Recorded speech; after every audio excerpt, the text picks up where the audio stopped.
모든 인생은 하나님이 주시는 위로가 필요합니다. 하나님께서 주시는 위로를 받으면 다 회복되는 줄로 믿습니다. 오늘도 말씀을 통해서 하나님께서 주시는 위로로 회복의 은혜를 경험하시기를 축원합니다. 이스라엘 백성들이 이제 바벨론에서 포로 생활할 때에 그들은 하나님께서는 우리를 잊어버리셨다. 우리를 잊어버리셨다. 버리셨다. 그렇게 생각하니까 낙심하고 좌절할 수밖에 없지 않습니까? 그때에 바로 이사야 선지자는 그들을 향해서 분명한 회복의 메시지를 주는 거죠. 그들을 위로하면서 하나님께서 반드시 너희를 회복시키셔서 이제 예루살렘으로 보내게 해주실 것을 약속하신단 말이에요. 그러나 그들은 아무리 선지자를 통해서 그렇게 하나님께서 말씀을 주셔도 잘 믿어지지 않는 거예요. 그러니까 이제 아브람과 사라에게 주신 언약이 성취되지 않느냐. 아브람과 사라가 혈혈 단신으로 그냥 약속만 받았지 환경은 전혀 아이를 낳을 수 없는 환경이었지만 하나님의 약속이 결국 이루어졌고 결국 큰 민족을 이루리라 말씀하신 대로 다 됐지 않느냐는 거예요. 여러분, 하나님의 약속은 이루어집니다. 반드시 우리가 그러니까 기도하는 거죠. 이렇게 하나님께서 역사하시니까 환난 날에 나를 부르라. 내가 너를 건지리니 네가 나를 영화롭게 하리로다. 분명히 하나님의 약속의 말씀을 붙들고 기도할 때 도무지 불가능한 것 같은 그런 환경 가운데서도 주님이 역사하시니까 환경을 바꿔주셔서 이루어주신 줄로 믿습니다. 그래서 이 이스라엘 백성들에게 그 천지는 변한다. 하나님의 약속의 말씀은 1.1획도 변하지 아니하시고 이루어주시는 그 하나님의 언약을 믿으라고 그렇게 그들을 위로하시는 겁니다. 그러면서 오늘은 이제 왜 바벨론을 두려워하냐는 거예요. 바벨론 절대 두려워 말라는 거예요. 여러분, 두려움이 있으면 지는 거예요. 이 두려움을 가져다 주는 것은 사단이 가져다 주는 겁니다. 두려움은 감정이 아니에요. 두려움은 사단이 가져다 주는 영입니다. 그래서 벌써 내가 두려우면 그건 게임이 끝난 거예요. 그래서 이스라엘 백성들에게 바벨론을 두려워하지 말라는 거예요. 그래서 7절 말씀을 보면은 이렇게 말씀하고 있습니다. 의를 아는 자들아, 마음에 내 율법이 있는 백성들아, 너희는 나를 듣고 사람의 회방을 두려워 말라. 사람의 비방에 놀라지 말라. 그렇게 말씀합니다. 그러니까 아무리 하나님께서 약속을 이렇게 주셔도 왜 이스라엘 백성들이 좌절하고 절망하느냐? 사람을 두려워하는 마음이 있기 때문이라는 거예요. 그 사람을 두려워하는 것은 바로 저들을 포로로 잡아간 이 바벨론의 왕, 바벨론 제국, 그들에 대해서 그 바벨론의 군대에 대해서 두려워하는 마음이 있는 거죠. 그러니까 이렇게 철저히 압제를 당하고 학대를 당하고 있는 우리가 어떻게 해방이 되겠냐는 거예요. 어떻게 아니 지금 이사야 선지자를 통해서는 너희 틀림없이 해방된다. 해방된다고 그렇게 말씀은 주지만 아니 지금 현실적으로 보면 그게 과연 있을 수 있는 일이라는 거냐. 그러니까 바벨론에 대해서 두려워하는 마음이 있었던 거죠. 여러분, 세계 2차 대전 때 히틀러가 이 유대인들을 600만 명을 학살했습니다. 유럽 전역에 약 900만 명의 이 유대인들이 있는데 그 중에 600만 명이 학살됐다는 것은 3분의 1을 죽인 거예요. 그러니까 유럽 전역에 4만 군데의 수용소가 있었는데 그 유대인들은 정말 이 나치들, 이 경찰들만 보면 얼마나 두려웠겠냐고요. 다 곳곳에 숨는 거죠. 그러니까 색출해내서 유대인들이면 그냥 수용소에다가 다 가두고 고문을 하고 그리고 죽이는 겁니다. 그러니까 그 두려워하는 그런 마음을 가질 수밖에 없지 않냐고요. 그런데 바로 바벨론이 행한 그 일, 그들은 생각하면 치가 떨리는 거죠. 그러니까 두려울 수밖에 없는. 우리나라도 일제 일본에게 36년 동안 압제를 당했잖아요. 식민지 생활하면서. 그러니까 일본 경찰들이 얼마나 못되게 정말 압제를 했는지 모릅니다. 그런 가운데서 두려움이 생기는 거죠.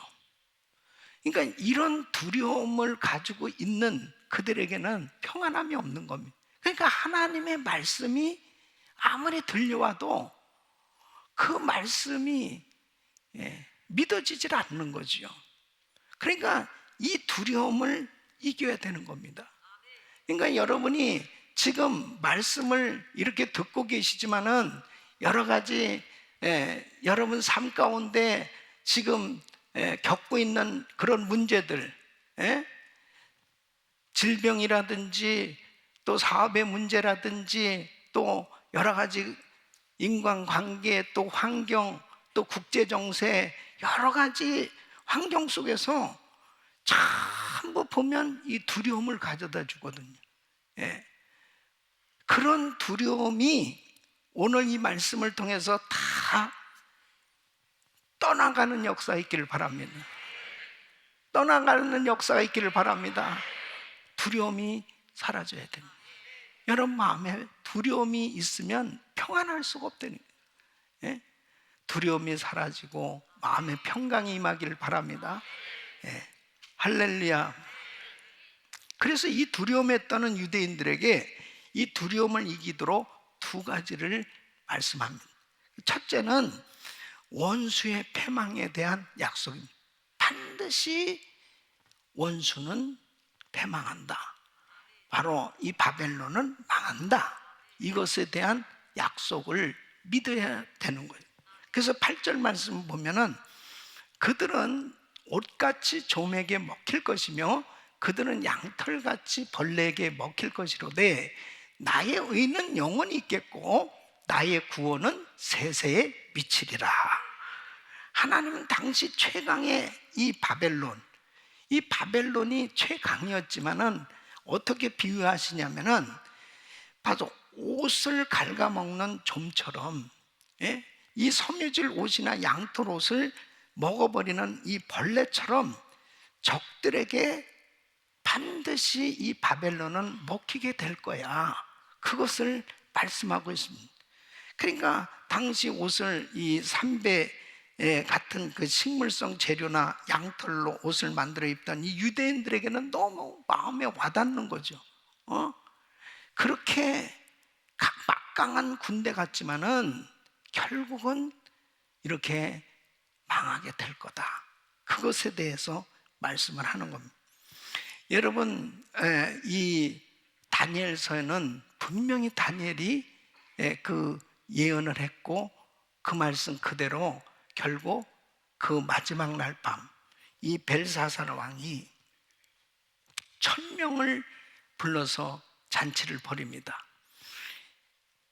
이 예루살렘에서 가져온 그 성전의 기명, 그 하나님 앞에 제사를 드리기 위해서 그 금은 잔들, 그런 것은 거룩한 성물이란 말이에요. 그것을 가져다가 술을 마시면서 자기들이 만든 신을 찬양하는 겁니다. 그래서 다니엘서 5장 2절로 3절에 보면은 벨사살이 술을 마실 때에 명하여 그 붙인 느부갓네살이 예루살렘 전에서 취하여 온 금, 은 기명을 가져오게 하였으니 이는 왕과 귀인들과 왕후들과 빈궁들이 다 그것으로 마시려 함이었더라.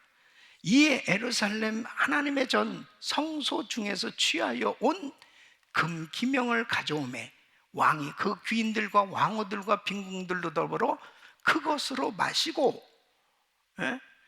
또 4절에 보면은 그것을 마시고 그리고 자기들의 신을 찬양했다 그러는. 이게 겁이 없는 거죠. 예? 그러니까 무리가 술을 마시고는 그 금, 은, 동, 철, 목, 석으로 만든 신들을 찬양하니라. 기가 막힌 거예요. 하나님 두려워할 줄 모르는 거죠. 그러니까 이 바벨론은 완전히 요새처럼 만들어진 겁니다. 그래서 이 성 주변을 전부 강처럼 이 물이 범람하도록 되어 있어요. 그래서 정말 바깥에서 이 성 안으로 침입해 들어오는 것은 굉장히 어려운 일이었어요. 근데 그때 이 메데바사, 이 페르시아 연합군이 그 물을 다 빼고 그 다음에 진격해 들어왔는데, 들어와서 보니까 기가 막힌 거예요. 이 군원들이 다 취해가지고 다 자고 있는 거예요. 간단히 접수한 거죠. 하나님 벨사사는 죽은 거예요. 역사적으로 보면 그때 이 고레스가 이 페르시아 연합군을 끌고 그곳에 와서 결국은 이 바벨론을 정복을 한 겁니다. 그리고 그의 외삼촌이 이 다리오를 왕으로 세우게 됐습니다. 그리고 다리오 왕이 이제 2년 후에 죽게 되었을 때 이 고레스가 이제 통일 왕국의 왕으로, 이 페르시아의 왕으로 취임을 하죠. 그러면서 이 고레스가 이제 이 유대인들을 다 예루살렘으로 귀환해서 이제 성전을 지을 수 있도록 그 모든 것을 다 도와주는 걸 볼 수 있습니다. 하나님이 하시니까 되는 거죠. 그러니까 바벨론이 이렇게 갑자기 망하리라는 건 상상할 수도 없는 일이에요. 그런데 바로 하나님께서 하시니까 한순간에 이렇게 옷같이 조맥에 먹힐 것이요 한 것처럼 전혀 뜻밖의, 생각지도 못한 이 벌레가 그냥 그 비싼 옷을 싹 갉아먹어가지고 완전히 못 입을 정도로 그렇게 되는 것 같이 바벨론 화려한 견고한 그 도무지 난공불락과 같이 망할 수 없는 것 같은 그런 나라가 한순간에 그냥 망하게 된 거예요. 여러분, 하나님 앞에 겸손해야 됩니다. 예? 교만한 임금들을 하나님께서 다 치셨어요. 예? 저는 지금 이 러시아도 보통 교만한 게 아니에요. 예? 우리가 94년 모스크바 페스티벌 하러 갔을 때요, 그때만 해도 진짜 이 구소련이 진짜 가난하도 그렇게 가난한 나라, 정말 다 나라가 망해가지고, 예? 계란 한 줄 살려면은 줄 100m 쓸 정도로 그렇게 못 살던 나라가 이제 강성해지니까 이제는 다시 이 나라들을 정복하고 옛날에 이 소련의 명성을 되찾아야 되겠다는 그런 생각을 푸틴이 가진 것 같아요. 이 러시아는 또 망하게 생긴 거예요. 또 다시 또 지도자가 그렇게 중요한 겁니다. 지금 보면은 뭐 중국도 마찬가지예요. 여러분, 절대로 교만하면 안 됩니다. 교만하면 안 돼요. 하나님 앞에 교만한 왕은 하나님을 대적하게 되잖아요. 그러니까 얼마나 그렇게 하나님의 교회를 핍박하는지 모릅니다.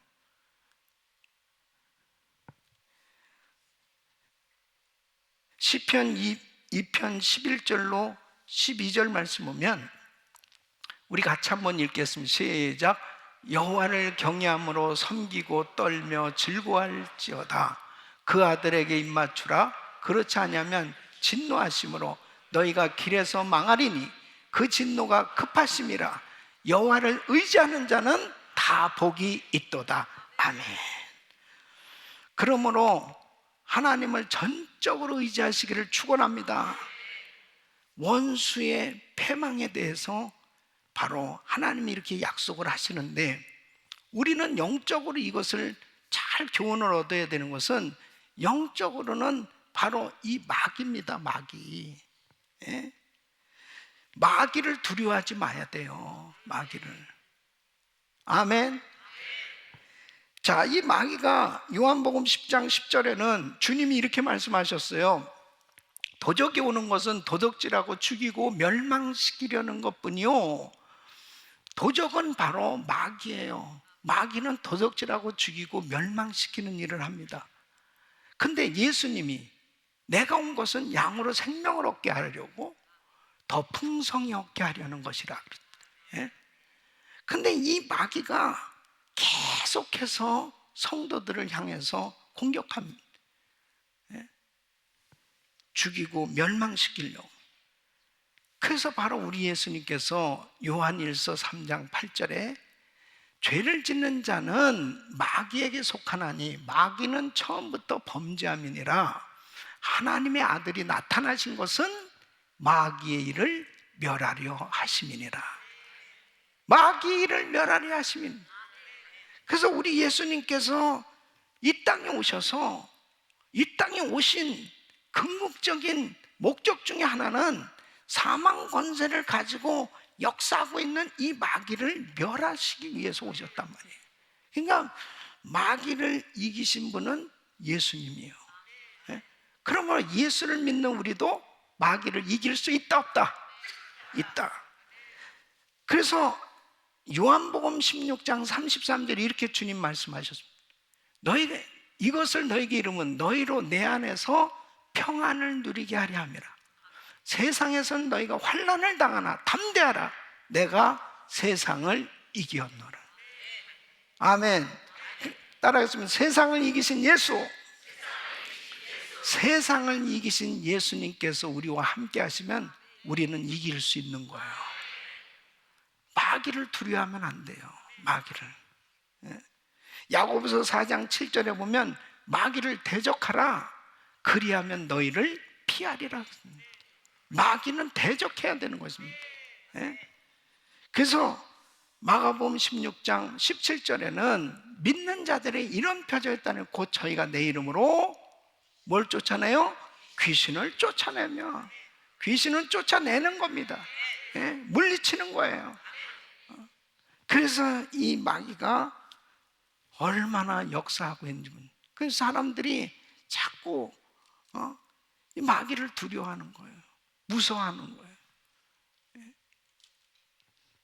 믿음이 있는 자는 믿음이 있는 만큼 마귀를 두려워하는 게 아니고 마귀를 쫓아내는 것입니다. 그래서 예수 이름으로 강력하게 물리쳐야 됩니다. 근데 이 마귀가 여러 가지로, 여러 가지 모양으로 성도들을 공격하는 겁니다. 여러 가지 모양으로. 하나님을 잘 믿지 못하도록 두려움을 가져다 주는 게 결국 하나님께 가까이 나가지 못하게 하는 거예요. 어떤 분은 예수 믿고 이번 주부터 교회 나오려고 그러는데 부부싸움을 대판하는. 그러니까 그렇게 사이가, 부부 사이가 좋았는데 교회만 가려고 그러면 그렇게 싸우는 거예요. 그러면 에이 안 가. 그럼 아니, 그러면은 그럴수록 교회를 나와야지. 그러니까 교회 좀 가서 은혜 좀 받으려고 그러면 또 이게 어떻게 타이어가 펑크가 났네. 또 타이어가 펑크는 그 내 동네 괜찮았다가 왜 교회 가면 이렇게 타이어가 펑크가 나? 뭐 별의별 쓸데없는 일이 생겨지기도 하고. 근데 그런 것들은 그냥 내가 지금 교회 나와서 은혜 받는 게 중요한 거지. 그런 방해받는 일들이 생겨진다 하더라도 그런 것들을 무시해야 되는 거예요. 예, 무시해야 된단 말이에요. 그리고 어떤 경우에는 이거 뭐 신앙생활 하니까 이게 자꾸 이렇게 막히네, 어렵네. 예? 그래서 이게 신앙이 별로 없는 사람은 금방 주저앉아 버리는 거예요. 예? 여러분, 그걸 뛰어넘으셔야 되는 거예요. 지금 이 유대인들에게, 이 이스라엘 백성들에게 절대 이 바벨론 망한다, 그러니까 염려하지 마.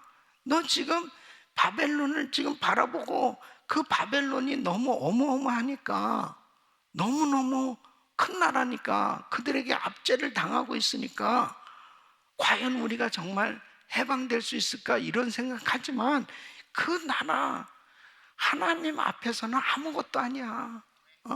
그 원수는 패망하게 돼 있어. 그렇게 지금 말씀하는 거예요.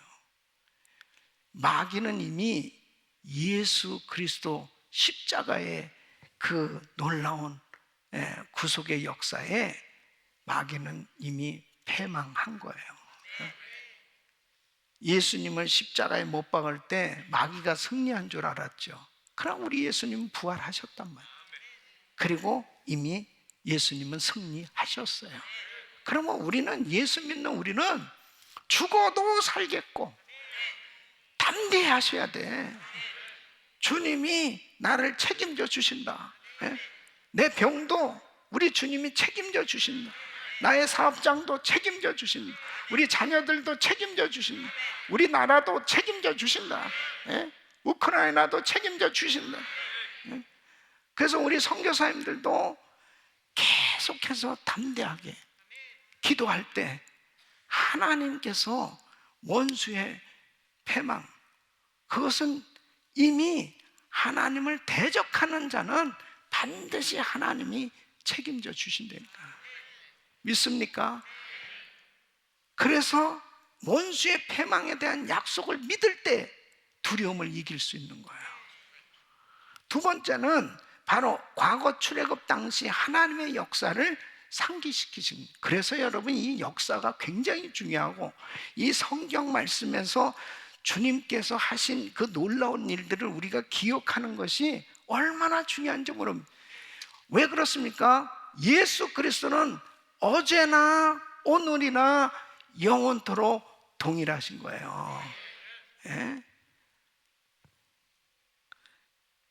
이사야는 이 두려움에 떠는 이 유대인들을 대신해서 과거에 애굽을 심판하신 그 하나님의 역사를 상기시키는 겁니다. 예?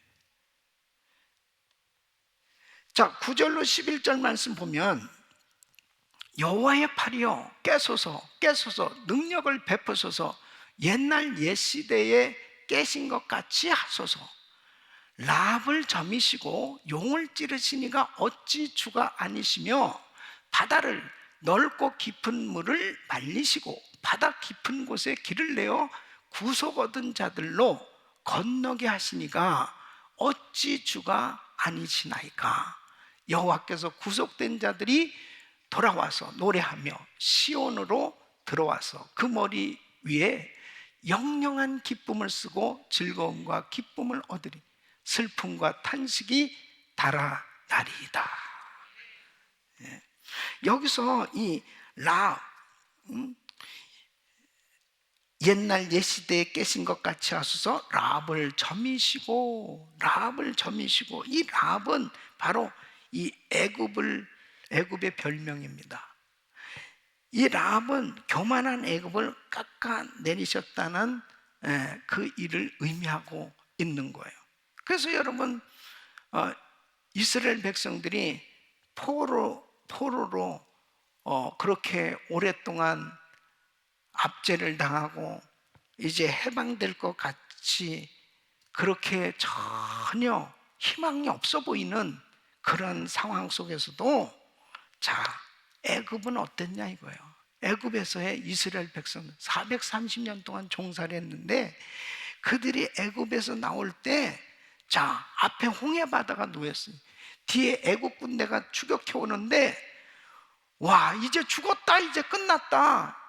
앞으로 가면은 이제 홍해 바다요, 뒤에서는 애국 군대요. 이거 뭐 어떻게 꼼짝없이 죽는 거 아니에요.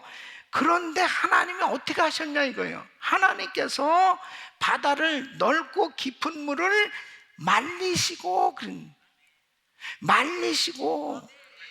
바다 깊은 곳에 길을 내요.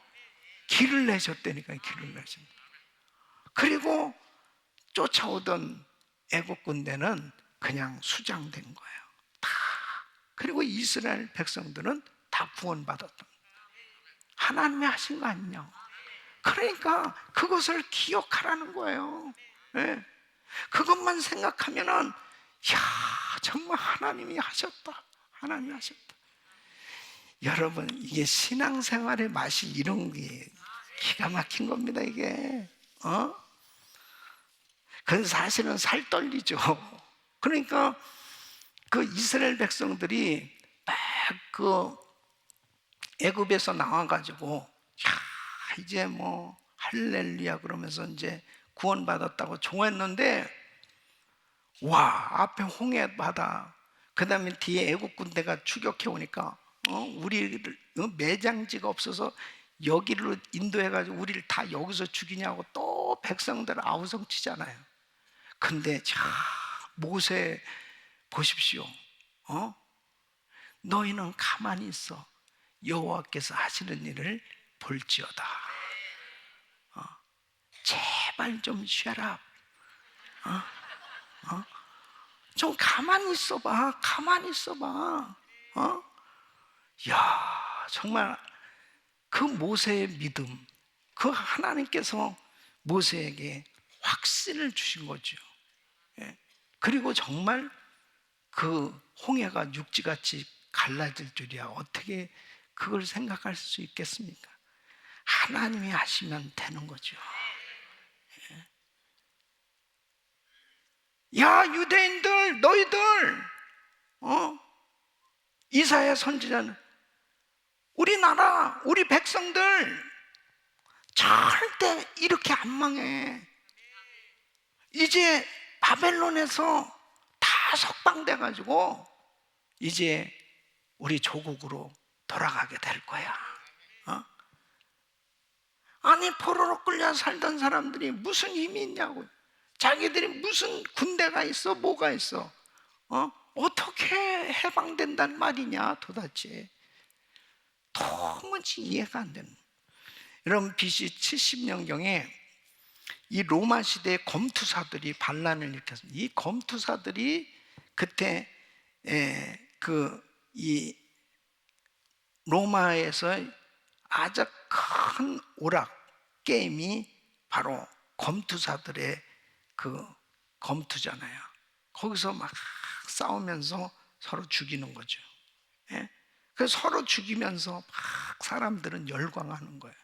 근데 이제 그 중에 글래디에이터라고 하는 이 노예 출신의 이 검투사가 이제 반항을 하는 거죠. 그래서 검투사들을 모아가지고 이제 반란을 일으켰습니다. 그래서 그렇게 반란을 한 검투사들이 나중에는 거의 3,000명까지 그 숫자가 늘어났으니까 굉장히 칼을 잘 쓰는 검투사들이니까 한때는 막 이 로마를 정말 위협하는 그 정도까지 세력이 커진 거죠. 그렇지만은 결국은 로마군에 의해서, 막강한 로마 군대에 의해서 다 진압당하고, 그리고 그들은 뭐 십자가에 처형되기도 하고 결국 자유 획득하는 것은 실패했단 말이에요. 망했단 말이에요. 그러니까 뭐 정말 막강한 로마 군대에는 당연히 재간이 없는 거예요. 그런데 이렇게 최강의 바벨론과 싸워서 이 뭐 유대인들이 이길 승산이 있어요? 뭐였어요? 그러니까 어떻게 선지자가 하는 말이 믿어지겠냐 이거지. 현실로 보면 참 말 같지도 않은 얘기라 이거예요. 여러분 참 어때요? 목사님이 설교할 때는 다 될 것 같은데 현실은 정말 너무 힘든 거예요. 너무 어려운, 그럴 때 많잖아요. 예?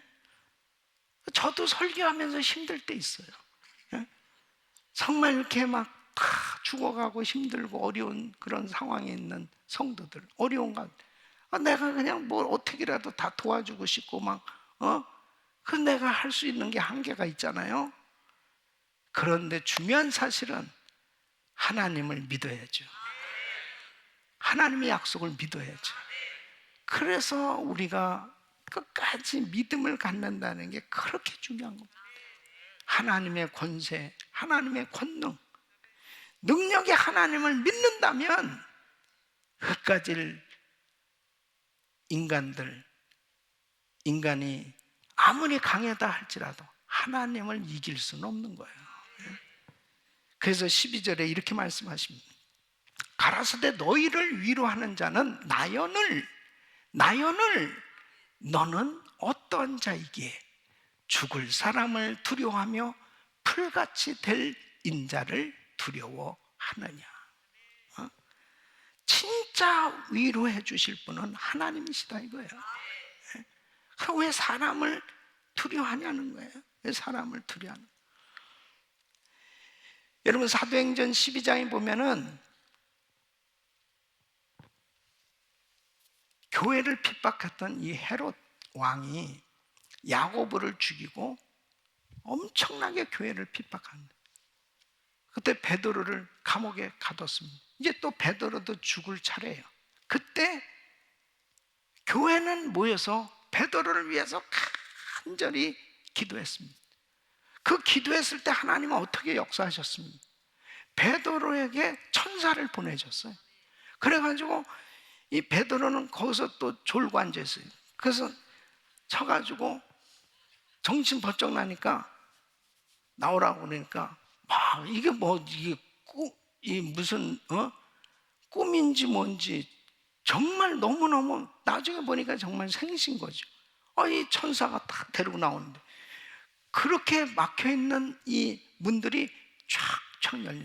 그때 오르메릭 도어가 그때 나온 거예요. 쫙쫙. 그럼 가면 쫙쫙 열리는 거예요. 너무 신기한 거예요. 쫙쫙 열리는. 그래가지고 결국 성도들이 모여서 기도하는 집까지 왔잖아요. 근데 이 로데라는 자매가 나와가지고 막 두들기니까 야, 나 베드로야. 그러니까 막 놀래가지고 들어가가지고 베드로 목사님 지금 나왔다니까 사람들이 안 믿는 거예요. 너 지금 정신 나갔냐? 지금 베드로가 어디 있는데? 감옥에 있는데. 아니 감옥에서 나오게 해달라고 기도해놓고도 응답을 받아도 너 정신 나갔냐고 그러는. 여러분 이런 경우가 너무 많아. 우리도 사실 기도해놓고 이렇게 응답받아 있고 진짜 신기하네. 정말 신기하네. 하나님이 하시면 되는 거예요. 하나님이. 그러니까 베드로를 하나님이 건져주셨잖아요. 그 다음에 그 헤롯 어떻게 됐어요? 헤롯 어떻게 됐는지 한번 보세요. 23절에 보면 헤롯이 영광을 하나님께 돌리지 아니하는 고로 주의 사자가 고친이 충이 먹어 죽으니라. 충이. 그러니까 하나님이 천사를 보내서 베드로는 살리시고 하나님이 천사를 보내서 이 교만한 이 헤롯을 치니까 그 창자에 벌레가 나서 썩는 병으로 죽게 됐다는 거예요. 그리고 로마 황제들은 기독교를 핍박하고 막 죽이려고 그랬지만 결국 AD 313년에 기독교가 이제 핍박을 멈추고 국교로 세워지는 역사가 일어나는 거예요. 할렐루야. 하나님이 승리하신 줄 믿습니다. 하나님이 승리하신 줄 믿습니다. 지금도 마찬가지예요. 주님이 하시면 다 되는 거예요. 주님이. 교만한 인생들이 뭔가 하는 것 같지만은 결국 하나님을 대적하면요 죽는 거예요. 하나님 대적하면. 그러니까 열왕기야 19장에도 보면 히스기야 왕 때 아수르 군대가 와가지고 막 하나님을 욕하잖아요. 사내림이 막 하나님을 욕해요. 예? 항복하라는. 그러니까 항복 문서를 가지고 성전에 가서 하나님 이 편지 보세요. 항복하라고 합니다. 뭐 유대가 이길 승산이 있습니까? 예? 히스기야가 하나님 앞에 그 항복 문서를 가져다가 놓고 기도했을 때, 그 이사야 선지자와 함께 기도했을 때 하루아침에 아수르인데 18만 5천 명이 송장이 돼버린 거예요. 주님이 하신 된다니까. 주님이 절대로 두려워하면 안 돼요. 하나님을 두려워해야지. 그래서 13절에 이렇게 말씀하고 있습니다. 13절에 하늘을 펴고 땅의 기초를 정하고 너를 지은 자 여호와를 어찌하여 잊어버렸느냐. 너를 멸하려고 예비하는 저 학대자의 분노를 어찌하여 항상 종일 두려워하느냐. 학대자의 분노가 어디 있느냐. 왜 두려워하냐는 거예요. 왜 두려워하냐는 거예요. 예? 하나님을 두려워하는 자는 사람을 두려워하지 않습니다. 예? 하나님을 우리는 두려워해야지 사람을 두려워하면 안 돼요. 환경을 두려워하면 안 돼요. 두려움이 있으면 지는 거예요. 두려움은 지는 겁니다. 여러분 마음에 지금 어떠한 형편이 있든지 간에 이 마음이 불편하고 두려움이 있다면 예수 이름으로 물리치시길 바랍니다. 마음에 평강이 올 때까지 기도하셔야 돼. 어떤 사람은 병원에 가서 진단했는데 얼마 사지 못할 것 같다, 뭐 할 것 같다, 이런 소리 들으면 이 힘이 쫙 빠지고 너무 힘들죠. 그 두려움이 딱 들어온단 말이에요. 그럴 때 이 두려움을 물리쳐야 되는 거예요. 두려움을. 하나님이 만져주시면 된다. 하나님이 역사하시면 된다. 그렇게 담대하셔야 돼. 아멘. 아무리 지금 다 망한 것 같고 끝장난 것 같아도 주님이 역사하시면 된다니까요. 두려워하지 말라는 거예요. 왜? 하나님께서 모든 것을 허락하셨을 때는 나에게 유익이 되도록 역사해 주시기 때문입니다. 그래서 누가복음 12장 4절로 7절에 이렇게 말씀합니다. 내가 내 친구 너에게 말하노니 몸을 죽이고 그 후에는 능히 더 못하는 자들을 두려워하지 말라. 마땅히 두려워할 자를 내가 너에게 보이리. 곧 죽인 후에 또한 지옥에 던져 넣는 권세 있는 그를 두려워하라. 내가 참으로 너에게 이르노니 그를 두려워하라. 참새 5이 아싸리 온 2에 팔리는 것이 아니냐. 그러나 하나님 앞에는 그 하나라도 잊어버리시는 바 되지 아니하는도다. 너희에게는 오히려 머리털까지도 다 세신 바 되었나니 두려워하지 말라. 너희는 많은 참새보다 귀하니라. 하나님이 우리를 머리털까지 다 세실 정도로 그렇게 우리를 기억하고 계시고 우리를 사랑하고 계시고, 왜 두려워하는 거예요? 우리의 모든 것 형편을 우리 주님이 다 아시긴다는 거예요.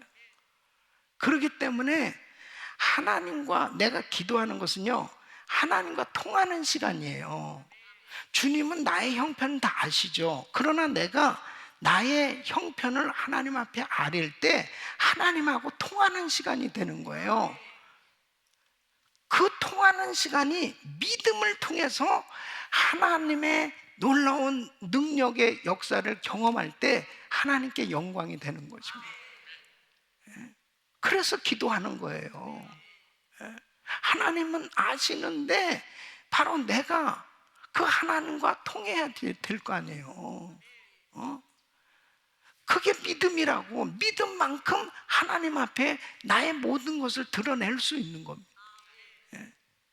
그러니까 정말 작은 일에도 하나님과 그 교제하면서 의논하고, 그리고 그 하나님 앞에 모든 것을 내놓고 같이 말씀을 나누는 것을 하나님이 기뻐하시는 이유가 바로 여기 있어요. 하나님을 인정해야 기도할 거 아니냐고. 예? 주님이 하실 수 있다는 것을 믿는 사람이 기도하는 거 아니에요? 예? 그러니까 기도 안 하는 사람들은 순엉터리야. 예? 순엉터리입니다. 기도 안 한다는 것은 보통 배짱이 아니에요. 완전히 믿음이 없는 거지. 예? 그러니까 낙심하고 실망하고 좌절하고 그러는 거죠. 그러니까 기도한다는 것은 하나님을 인정하는 거라니까. 하나님을 인정하는 거라니까. 그게 믿음이죠. 그러니까 믿음 있는 사람이 기도하는 거예요. 그러니까 아무리 문제가 있다고 해서 기도하는 게 아니에요. 다 기도하는 게 아니에요. 문제가 있을 때 하나님 앞에 기도한다는 것은 하나님을 인정하고 하나님의 전능하신 하나님의 능력을 믿기 때문에 기도하는 거예요. 그것을 하나님이 그렇게 기뻐하신다니까. 환난 날에 나를 부르라. 내가 너를 건지리니 네가 나를 영화롭게 하리로다. 네가는 사투리고 내가 나를 경외롭게 하는, 영화롭게 하는. 우크라이나의 사태도 하나님 다 알고 계세요. 그런데 그 가운데서도 하나님 앞에 울부짖는 그 성도들의 기도를 하나님 들으시고 하나님 역사해 주신 거죠. 지금 우리 김교혁 선교사님이 그곳에 남아가지고, 지금 이제 바깥으로 나가가지고 음식물을 구해가지고 와야 되잖아요. 근데 지금 다 검문 검색을 다 하면서 이 출입이 굉장히 어렵단 말이에요. 그래서 NGO 그 사인을 붙이고 이제 구호 활동을 한다. 그러니까 그래도 이렇게 통과를 지금 시켜줘서 음식물도 사가지고 오고, 지금 그 선교센터에 한 6, 70명이 지금 모여가지고 계속 그 찬양도 하고 예배도 드리고, 그리고 또 그분들이 또 그 주변까지 가서 또 도와주고 그런 사역을 지금 하고 계십니다. 사실 위험한 상황이죠. 지금 각 도시마다 러시아군들이 지금 포위하고 지금 계속 지금 좁혀나가고 있고, 이 용병들을, 시리아 용병들을 사가지고 그 다음에 그 아랍계 뭐 이런 데서들 지금 돈 주고 막 그런 용병들을 지금 러시아에서도 사는 거예요 지금. 그래가지고 지금 정말 잔인하게 이제 막 그렇게 결국은 지상군이 들어가서 깃발을 꽂아야 정복을 하니까 지금 뭐 이 로켓을 거의 800여 기 이상을 지금 이 포를 날리고 지금 계속 이렇게 공격을 하는데, 지금 막 저항을 하니까 지금 이 정복을 지금 못 하고 있는 거예요. 이런 지금 상황입니다. 하나님 앞에 더 우리가 기도해야 될 줄로 믿습니다. 주님이 하시면은 그렇게 어마어마한 이 아랍 연합군을 정말 작은 숫자의 이스라엘이 하나님의 역사로 이겼던 것처럼 하나님이 하시면 되는 거죠. 사랑하는 성도 여러분, 참 국제 정세가 묘하게 지금 돌아가고 있습니다. 대한민국도 지금 이제 북한이 계속해서 핵무기를 개발하고 있죠. 지금 중국과 일본과 미국과 이 러시아와 이 열강 가운데서 참 이 반쪽짜리 이 자유 대한민국이 이게 견디고 있다는 것이요, 이건 정말 하나님의 보호하심이 아니면 안 되는 겁니다. 예. 이런 가운데 한국의 교회들이 깨어 일어나야 되는 것입니다. 그래서 정말 그 기도로 기적같이 그 조그만 땅덩어리가 반쪽으로 나눠진, 그것도 반쪽으로 나눠진 그 가운데서, 하여튼 대한민국 사람들 참 대단한 것은 공산주의도 아주 악질 공산주의, 북한 민주주의도 대단한 민주주의 국가. 하여튼 이게 너무 칼라가 아주 분명해. 이게 통일만 되면 역사가 일어납니다. 예? 기도하시길 바랍니다. 저는요, 정말 하나님이 하시면 된다는 걸 믿어요. 한순간에 동서독이 그냥 통일이 됐거든요. 주님이 역사하시면 한순간에 남북한은 통일될 수 있습니다. 절대로 사람을 두려워하고 환경을 두려워할 것이 아니고 하나님을 두려워해야 됩니다. 그리고 하나님의 약속을 확실히 믿고 나갈 때 하나님께서 놀라운 은혜로 해결해 주실 줄로 믿습니다. 이런 은혜가 우리 성도님들에게 임하기를 축원합니다. 축원합니다.